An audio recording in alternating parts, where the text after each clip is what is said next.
200번입니다. 네.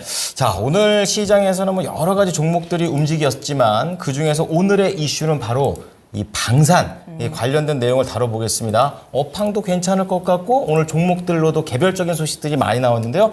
오늘의 주제 공개하겠습니다. 네. 자, 전쟁의 이런 분위기가 확산이 되면서 아이러니하게도 날개를 펴는 방산주에 대한 미래 알아봅니다. 네, 일단은 뭐 여기저기서 오늘은 수주 소식도 있었습니다. 뭐 현대로템에 대한 이슈도 있기도 했고요. 좀 더 힘을 받아가는 모습이었고 사실 러시아 우크라이나 전쟁이라든지 또 이스라엘 팔레스타인 전쟁에 대한 우려가 계속 그쵸. 좀 커지고 있다 보니까 이럴 때 좀 지수는 좀 지지부진하고 흔들릴 수 있어도 확실하게 또 관련주들은 수혜를 보고 있고요. 그 중에서도 대표적인 이제 섹터가 방산주가 아닐까 싶습니다. 그렇습니다. K방산 하면서 계속해서 그 위상이 높아지고 있는 상황이고 주가도 굉장히 크게 올라가고 있는데요. 과연 우리가 투자 전략 어떻게 짜야 되는지 또 워낙에 또 단기전에 급등하는 모습들도 보였기 때문에 방산주 어떤 가격대에서 우리가 어떻게 접근해야 되는지 한번 이야기 나눠보겠습니다. 자, 그렇다면 우선은 큰 그림으로 박수범 이사께 먼저 여쭤보겠습니다. 네. 어쨌든 개별적인 이슈도 터졌고 증권사에 또 전망 괜찮다 뭐 이런 얘기하고 있는 상황이라서 이 추세적인 탄력을 방산주가 받을까요? 아니면 안 받을까요? 저는 일단은 단기적으로 봤을 때는 일단 뭐 이거 좀 애매한데요? 받는다 안 받는다 이게 좀 애매한. 이 분할로 하기엔 좀 그렇고 네. 단기로 봤을 때는 그럼 긍정적으로 보세요? 아니면 조금 쉬어간다라고 보세요? 방산주에 대해서 접근을 해도 된다 안 된다라고 저는 한 줄 키워드를 말씀해라고 하실 줄 알았는데 갑자기 네. 간다 안 간다라고 판단해라 하니까 일단 저는 좀 간다라고 얘기하기도 그렇고 안 간다라고 얘기하기도 그렇고 그러면 애매하다라고 좀 애매한 정리할게요. 상황이다. 말씀드립니다. 하지만 알겠습니다. 한 줄 평은 자주국방이기 때문에 이제 어떠한 의미에서 애매하고 좋고 나쁘고 섞여 있는지 잠시 후에 들어보고요. 자, 김근우 전문가 우선 추세적인 탄력을 받을까요? 아닐까요? 네, 저는 모멘텀 아직 안 끝났다라고 좀 생각을 하고요. 네. 그렇게 보고 있습니다. 좋습니다. 알겠습니다. 그렇다면 좀 자세하게 우리가 언제 접근해 봐도 되는 건지 지금도 괜찮은지 알아보겠습니다. 자, 그럼 박수범 이사께서는 자주국방 이렇게 좀 말씀을 해주셨습니다. 요즘 모든 나라가 다 자기네 나라에서 그런 무기들을 사가지고 그렇죠. 각자 좀 도생을 하려고 하는 분위기인데 좀 자세히 들어보겠습니다. 네, 아무래도 지금 현재 뭐 우크라이나 러시아 전쟁도 1년 넘게 지금 현재 진행이 되고 있고 여기에다 이스라엘이 이제 중동 지역에서 팔레스타인과 지금 계속해서 지금 전쟁을 치르고 있고 거기에 이제 하마스와 지금 현재 뭐 전쟁 중단 관련된 이제 협상을 뭐 할 것이냐 뭐 한다 했다가 또 안 한다 했다가 뭐 그래서 서로 간에 이제 조건이라든가 여러 가지 부분들에 있어서 서로 이제 의견 마찰이 좀 있는 것 같습니다. 뭐 그런 흐름들인데 일단 지금 LIG 넥슨도 마찬가지였고 최근에 뭐 방위산업 관련주들이 보게 되면 최근에 좀 화요일 날 크게 좀 조정을 좀 받았어요. 전체적으로. 받았던 이유가 아무래도 이제 합의를 할 것이다. 전쟁이 이제 곧 종료가 될 것이다라는 내용이 나오다 보니까 이번 주 화요일 날에 주가 전체적으로 방위산업 관련주들이 좀 조정을 좀 받았습니다. 그런데 지금 다시 이게 합의가 안 될 수 있다라는 오늘 또 오전에 내용이 좀 나오다 보니까 그 부분 때문에 또 방위산업 관련주들이 또 갑자기 또 급등을 했어요.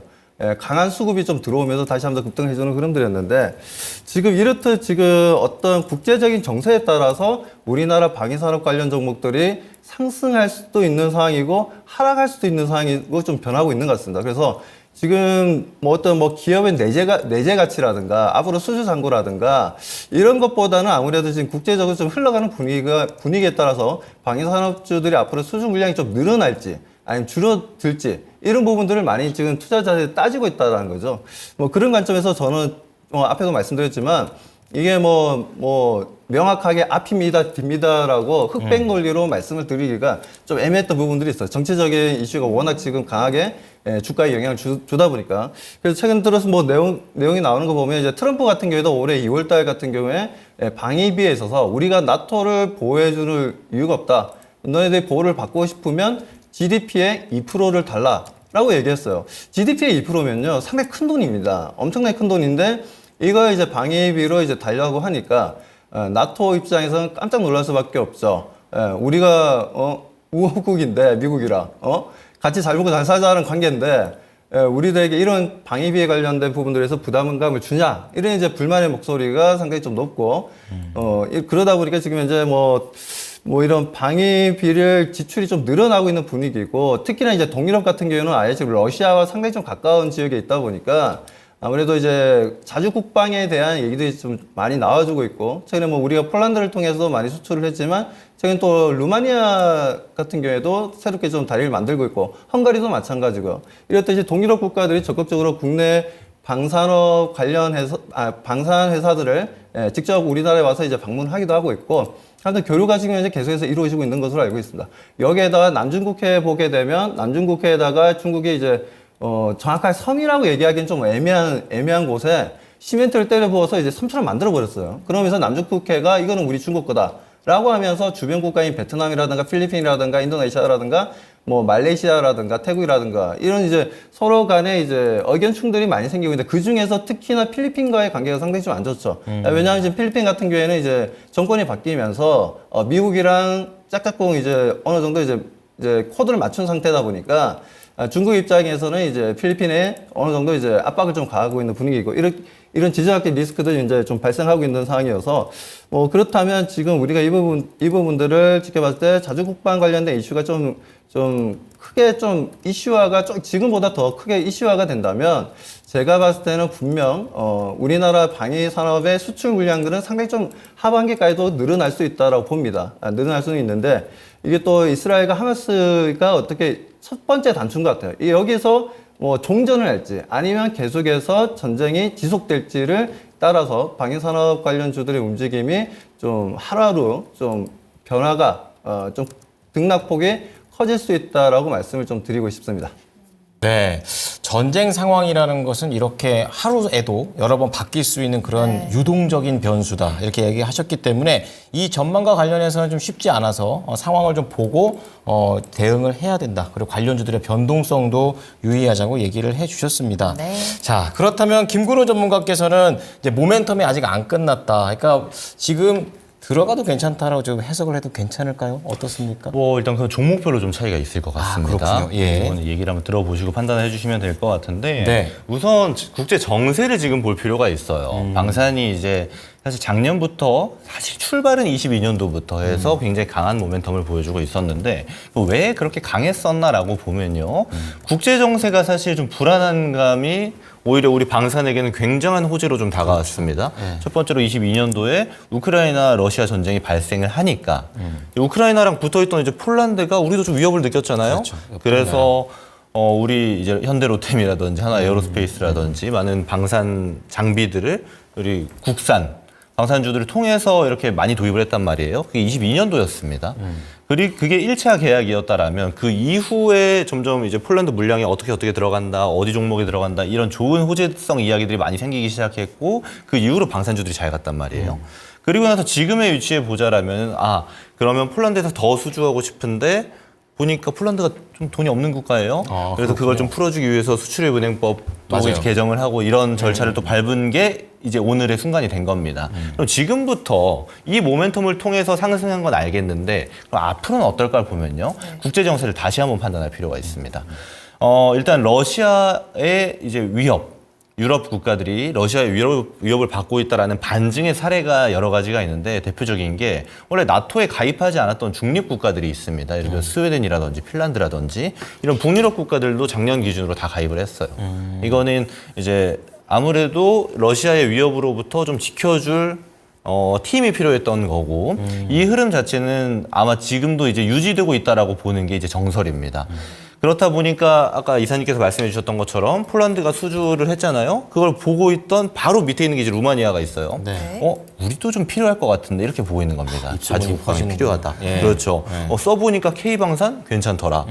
그래서 지금 루마니아 같은 경우도 이제 흔히 말해 이제 루마니아 담당자들이 그렇죠. 이제 우리나라 들어와서 뭐 우리나라의 방산 기업들을 방문하는 일정도 실제로 취했었고 그리고 좋은 소식이 곧 들려올 것 같습니다. 얘기들이 좋은 게 많아요. 네. 이런 측면이 이제 그 유럽의 정세에 있다라면 또 하나로 지금 떠오르는 게 중동입니다.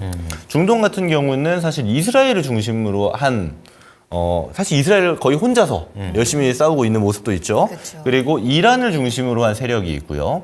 그리고 중요한 거는 이스라엘과 이란에 속하지 않으면서도 이제 중동에 있는 국가들이 있습니다. 예를 들면 사우디라든지 UAE라든지 이런 국가들 같은 경우는 그러면 우리도 좀 뭐랄까 자주국방이 어느 정도 필요할 것 같은데 스탠스가 지금 나타나고 있는 겁니다. 네. 특히 이란이랑 이제 호르무즈 해협을 끼고 이제 국경을 대치하고 있는 게 UAM인데 그러면 이제 UAM 대통령이 올해 이제 방문을 할 예정이잖아요. 네. 여기서 이제 방산에 대한 얘기가 나올 가능성이 굉장히 높다라고 좀 평가를 하고 있습니다.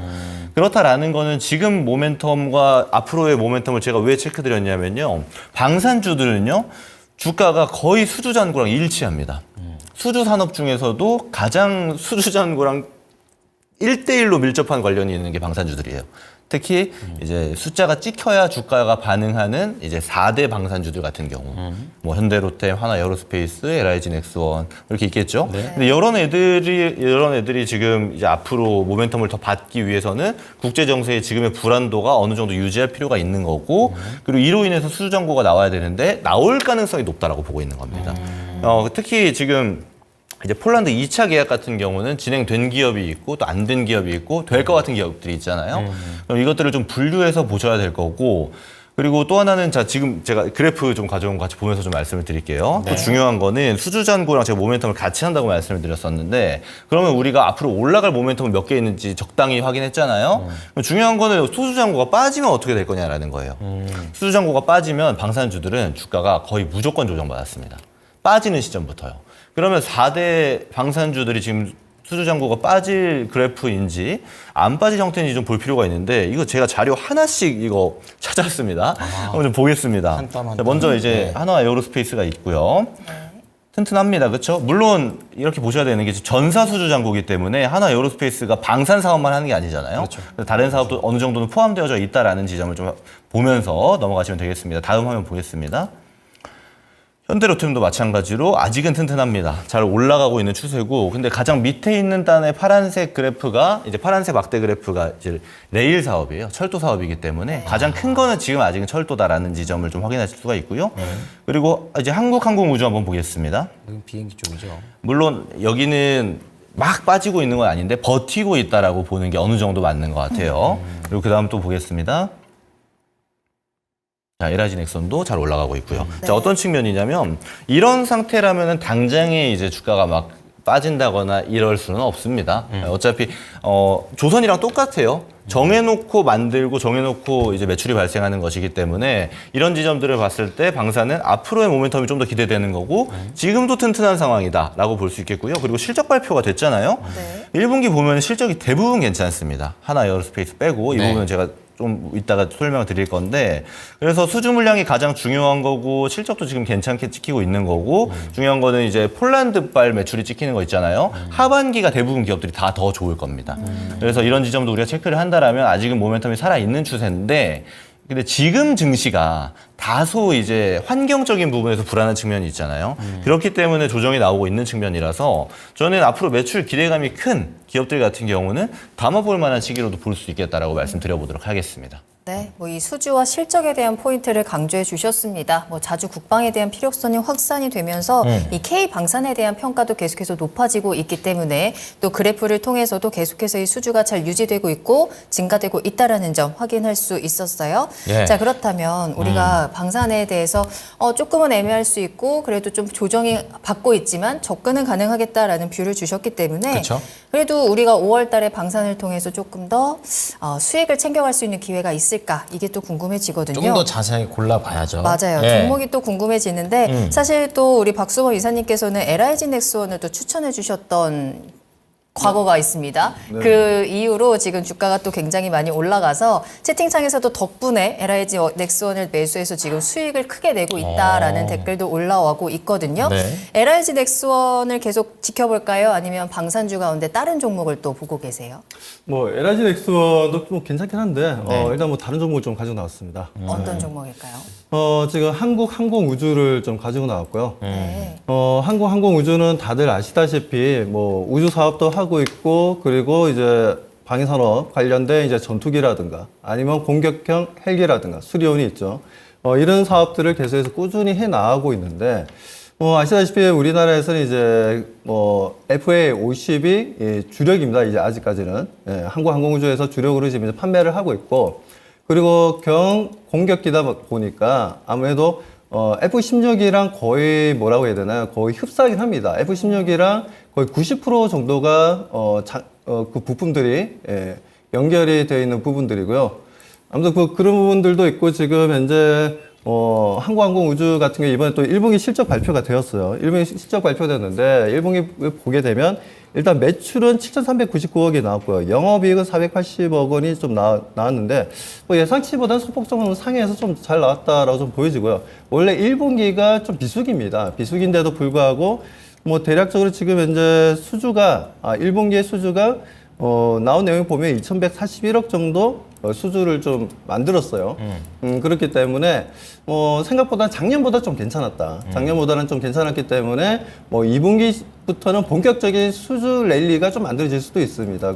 그래서 FA50 같은 경우에는 F16과 거의 호환되는 비행기이기 때문에 그런 부분들에 있어서 지금 동유럽 쪽도 마찬가지고 필리핀이나 동남아 쪽도 마찬가지고 FA50을 실질적으로 이제 도입을 해서 상당히 좀 좋아합니다. 왜 좋아하냐면 실제 그 운영 우리가 항상 이런 이제 MRO 사업이죠. 운영하는 부분들에 있어서 상당히 좀 뭐라 해야 되나 돈이 제일 적게 들어가는 비행기다. 정비하는 데 있어서 그만큼 이제 소모품 교체에 있어서 상당히 좀 다른 어떤 기종들보다도 상당히 좀 저렴하다라는 부분과 생각보다 F16의 기능을 거의 다 가지고 있어서 공대공 미사일이 되었던 공대지 미사일이 되었던 어떤 무기든 장착이 다 가능하다는 겁니다. 예를 들어서 유럽 쪽에 나토 쪽에서 만들어 놓은 무기들을 비행기에 부착할 수 있는 무기들을 어떤 무기가 되었든 간에 다 장착이 가능하고 충분히 공격기로서의 활용도도 좀 높일 수가 있다는 부분들이 있기 때문에 이런 부분들의 수주 물량은 계속해서 꾸준히 나올 것으로 보고 있고요. 아무래도 최근 좀 우리 시청자분들 많이 관심 가지는 게 KF-21이지 않습니까? 정부에서도 원래는 60대를 전 정권에서는 얘기했었는데 이번에 정권이 좀 바뀌면서 40대까지 좀 줄였던 부분들이 있었죠.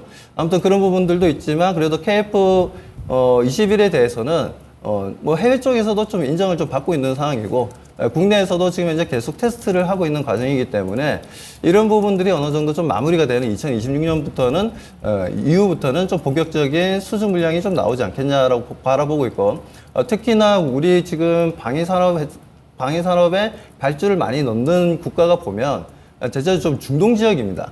중동 지역도 많고 그리고 특히 아프리카 쪽도 많아요 생각보다. 아프리카 쪽도 많고 그리고 이제 아프리카 이제 지중해 바로 연안에 있는 북아프리카라 해야 되나요? 북쪽에 있는 이제 사하라 사막 위에 있는 그쪽에서는 알제리라든가 여러 가지 이집트라든가 여러 국가들이 있죠. 그쪽에서도 생각보다 많은 관심을 가지고 있고 발주가 지속적으로 좀 이루어질 것으로 보고 있어서 그런 관점에서 보게 되자면 이제 동유럽 쪽 그리고 아프리카 쪽, 중동 쪽 그리고 남중국해 쪽을 바라보면 충분히 지금 현재 다른 방위산업 관련주도 좋지만 제가 한국항공우주를 가지고 나온 이유는 다른 종목들에 비해서 어떻게 보면 너무나 안 움직이고 있어요. 거의 돌부처처럼 박스피 움직임에서 큰 움직임이 없었어요. 에라이즈 넥스원도 올해 같은 경우에도 엄청난 상승률을 좀 보여줬고 하나에어로스페이스도 마찬가지였고 최근에 이제 하나 시스템 같은 경우에는 전 고점을 돌파하면서 다시 한번 신고가 랠리가 나와주고 있는데도 불구하고 이 한국항공우주는 그러지 못했다라는 거죠. 그런 부분들에 있어서 이제 좀 한국항공우주도 좀 지켜볼 필요가 있지 않나라는 관점이고요. 그래서 저는 투자 전략을 간단하게 말씀드리자면 저는 한국항공우주 일단 1차 목표가는 일단 좀 6만 원까지 바라보고 있고요. 2차 목표가는 일단 7만 원 그리고 손절가 만에 하나 이 종목이 5만 원까지 다시 내려온다. 그렇게 되면 앞으로 주가 상승 탄력성이 많이 떨어지고 거기에 대한 투자 심리도 많이 약화될 수가 있기 때문에 일단 손절가는 5만 원을 좀 제시해드리도록 하겠습니다. 네. 자, 수주 분위기가 좀 나아져 가고 있고 또 이 호환성, 그러니까 가성비가 또 좋다라는 그런 관점에서 한국항공우주가 만들어내고 있는 이런 전투기에 대한 그런 가능성을 좀 들어봤습니다. 6만 원, 7만 원 1, 2차로 좀 목표가 말씀을 드렸고 손절가 5만 원대 말씀을 드리겠습니다. 네. 자, 그렇다면은 이번에 김근우 전문 전문가께서는 어느 쪽에 네. 종목을 보고 계십니까? 저는 대장주 한화 에어로스페이스 말씀드리려고 합니다. 그렇군요. 어떤 매력이 있을까요? 일단 제가 가져온 그림 한번 보면서 얘기 드려보겠습니다. 오늘 왜냐하면 한화 에어로스페이스가 얘기가 좀 많았어요. 실적 발표가 나왔었는데 이제 1분기 이제 방산 4사 실적 추이를 좀 보면요.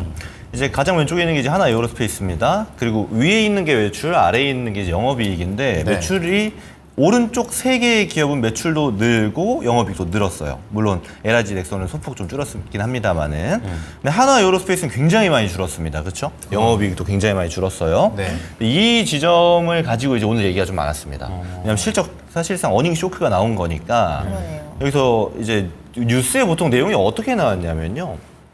뭐 1분기 영업이익도 엄청 줄었고 이제 난리가 난 것처럼 여기 얘기가 나와가지고 아무래도 이 주주분들 같은 경우는 깜짝 놀라셨지 않았나라고 좀 생각이 듭니다. 근데 사실 이건 좀 예정된 일이었어요. 우선 사실 예상치보다 좀 낮게 나오긴 했습니다. 네. 왜냐하면 이걸 보셔야 돼요. 한화 에어로스페이스가 이제 올 1분기에 이제 폴란드발 매출 있잖아요. 이게 수주를 받고 인도를 한 다음 매출이 찍히는 겁니다. 네. 그럼 인도를 안 하면 매출이 안 찍히겠죠. 그렇죠. 1분기 인도량이 없어요. 그러니까 올해 정해놓은 물량은 정해져 있습니다. 이 K9 자주포 같은 경우는 60문 정도, 그리고 다연장 로켓, 천무죠. 네. 얘가 이제 30문 정도 예정이 돼 있는데 얘는 정해져 있단 말이에요. 1분기에 그럼 실적이 안 나왔어요. 그럼 언제 갈까요? 2분기. 그렇죠. 2, 3, 4분기에 간단 말이에요. 시차가 이렇게 바로바로 따라오는 거니까요. 그러니까 아까 받고 이게- 받고 돈 받고. 예. 보통 우리한테 오픈을 하고 갈 때도 있고 지금 같은 경우는 오픈을 안 했기 비공개로. 때문에 아. 맞아요. 게다가 그래서 아무래도 많이 예측한 게 1분기에는 좀 적을 거다라는 예측이 많았어요. 그리고 2, 3, 4분기에 늘어날 거라는 예측이 많았는데 아예 0회가 나와가지고 지금 매출이 좀 많이 안 찍혔거든요. 그렇군요. 그렇다 보니까 오늘은 사실 주가가 별로 안 빠졌죠. 올라갔죠. 네. 에어로스페이스가. 이제 그런 측면이 있었습니다. 그래서 이제 뉴스에 좀 내용이 아무래도 좀 자극적이다 보니까 그러네요. 놀라실 필요 없고 아무래도 1분기에 실적이 좀 안 찍힌 건 2, 3, 4분기에 다 찍힐 기업으로 판단을 해주시면 되고요. 네. 또 중요한 거는 지금 하나 에어로스페이스 같은 경우는 모멘텀이 사실 가장 좋아요. 여기서 모멘텀이라고 하면은 제가 최초에 말씀드렸던 이제 수주 잔고 빵빵합니다. 지금 30조 정도 얘기 나오거든요.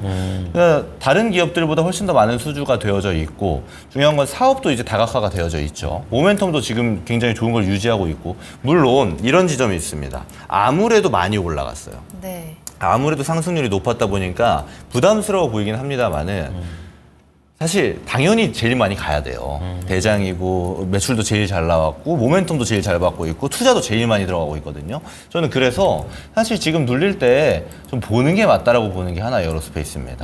그래서 지금 단계에서 저는 괜찮다라고 보고 있고 그리고 실제로 2, 3, 4분기에 실적이 더 많이 찍힐 거잖아요.